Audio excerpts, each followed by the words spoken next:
Pessoas que são felizes, mais felizes, têm os índices de felicidade maior e têm mais bem-estar, são mais satisfeitas com a vida, elas encontram sentido naquilo que elas fazem. E também esse sentido está muito conectado com a ideia de propósito.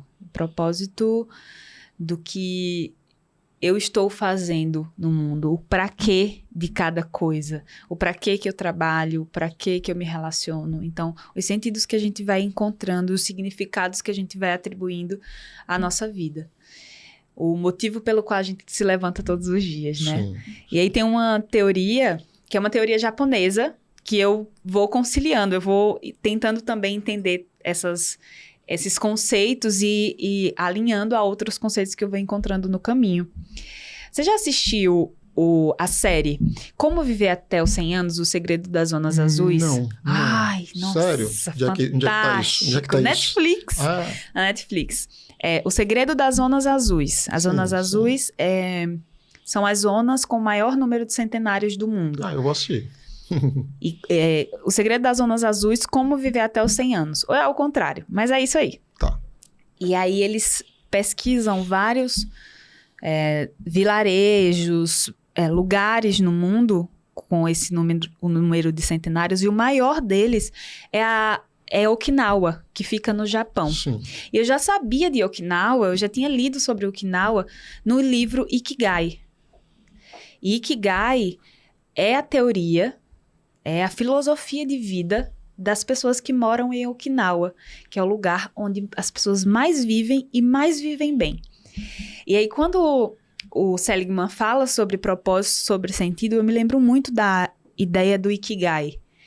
Porque Ikigai, para eles, para essa galera que vive muito e vive bem, presta atenção, de quem está escutando, é um caminho, é uma luz no caminho de vida. Eles falam sobre ter propósito. Ikigai é encontrar o seu propósito. Encontrar o motivo pelo qual você se levanta todas as manhãs. Então, cada pessoa que mora lá já cresce pensando sobre isso. Qual é o seu Ikigai? Qual é o seu propósito?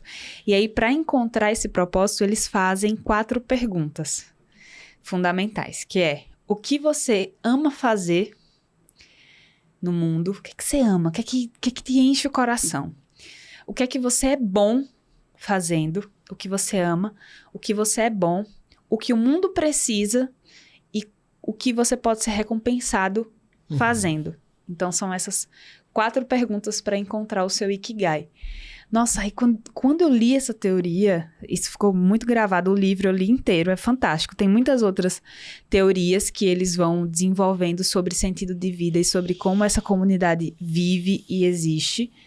Mas a ideia do Ikigai ficou muito gravada em mim. E aí tem esse documentário que fala sobre isso, fala sobre sentido, fala sobre propósito e sobre longevidade. Sim. Na Netflix, gente. Assistam e leiam o livro Ikigai. Eu verei. É muito bom.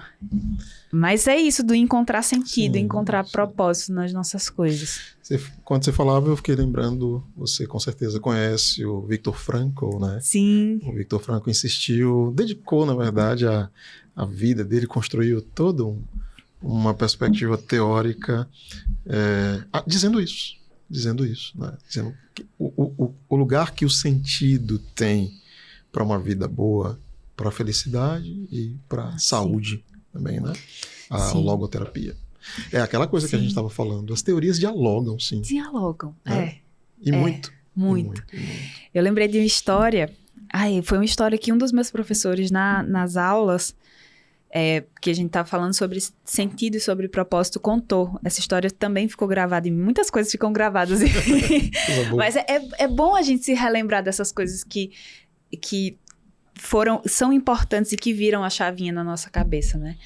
E aí ele falou sobre a história de 2 pedreiros que estavam trabalhando. E aí uma pessoa passa e pergunta: o que é que vocês estão fazendo? E aí um fala: eu estou empilhando tijolos. E aí o outro diz: eu estou construindo a maior catedral da minha cidade. Isso vai servir a muitas pessoas.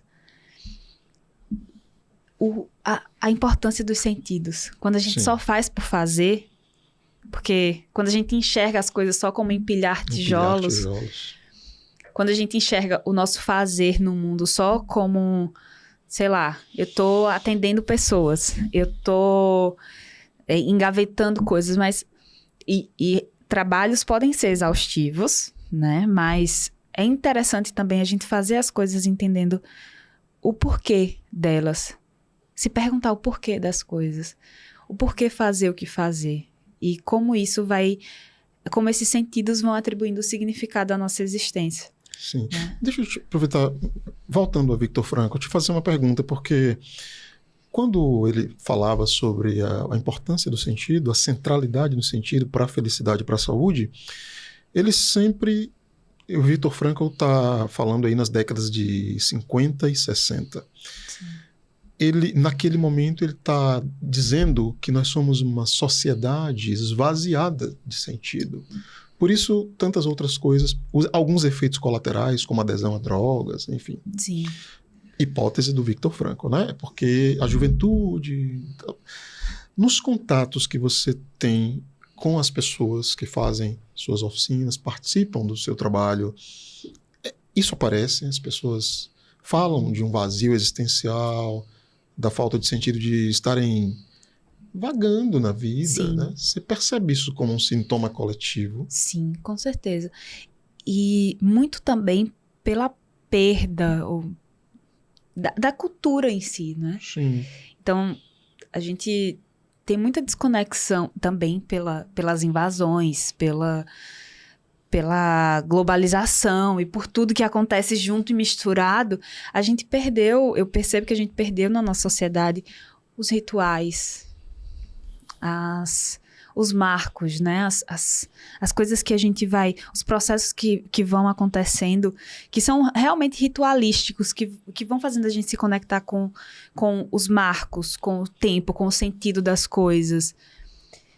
E também por uma espiritualidade que muitas vezes é adoecida. Sim. E quando a gente fala de sentido, a gente também está falando sobre espiritualidade, sim, né? Sim, com certeza. E na psicologia positiva a gente estuda sobre espiritualidade. O que também, quando eu entrei, foi uma grande descoberta para mim. Sim. Porque logo no início, era da graduação, e quando se pensava psicologia para mim...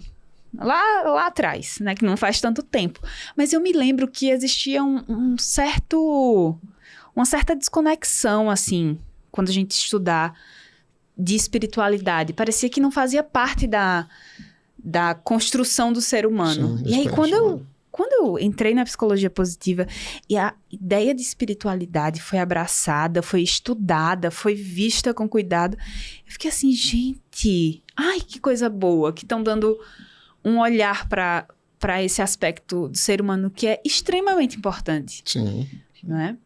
Então, a busca de sentido também tem muito a ver com a espiritualidade e o que nos transcende, seja qual o significado e se dê a isso. E aí, na nossa sociedade, a gente tem uma espiritualidade muito adoecida, muitas vezes, muito preconceituosa, muito excludente, que não conversa em maioria, né? E que quer dominar. Ou que simplesmente não alcança. Porque, por exemplo, eu vejo na minha geração e nas que estão vindo, que é um assunto aversivo, às vezes, falar sobre espiritualidade. É coisa de gente que viaja muito na cabeça. E não, é um aspecto muito importante do ser humano. E eu sempre trago isso quando eu vou dar as aulas, quando eu vou fazer os meus processos terapêuticos, porque parece que se você fala de psicologia, naturalmente você está excluindo a ideia de espiritualidade. Não, a psicologia estuda a espiritualidade, ela é importante e eu sempre falo de forma muito respeitosa para que as pessoas consigam, de um jeito muito singular, se conectar com o que faz sentido para cada um. Né? E tento também fazer isso comigo, porque é uma parte muito importante de ser gente. Como é que você diferencia espiritualidade de religiosidade? Sim. Como é que você faz essa diferença? Com certeza. Religião é uma forma de expressar e de experimentar a espiritualidade, mas não necessariamente A única. a única. Show. E acredito que é essa a principal diferença, né? A gente pode exercitar os nossos sentidos e a nossa espiritualidade a partir de ritos específicos de religiões, de culturas, enfim.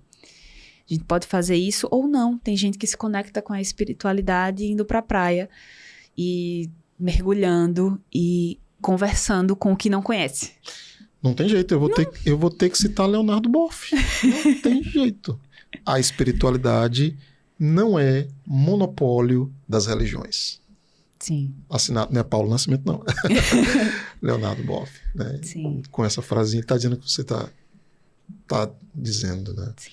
E, de fato, é uma dimensão bem importante. Agora, tem perspectivas dentro da psicologia que é porque elas talvez não sejam tão hegemônicas, mas que olham com carinho para a espiritualidade. A gente lembra, por exemplo, de Jung, né? Sim. Jung é um cara que olha com... Diferente de Freud, por exemplo, Sim. que achava que religião, espiritualidade era expressão de, enfim, doença, neurose, infantilidade, né? A psicologia tem essa coisa, né?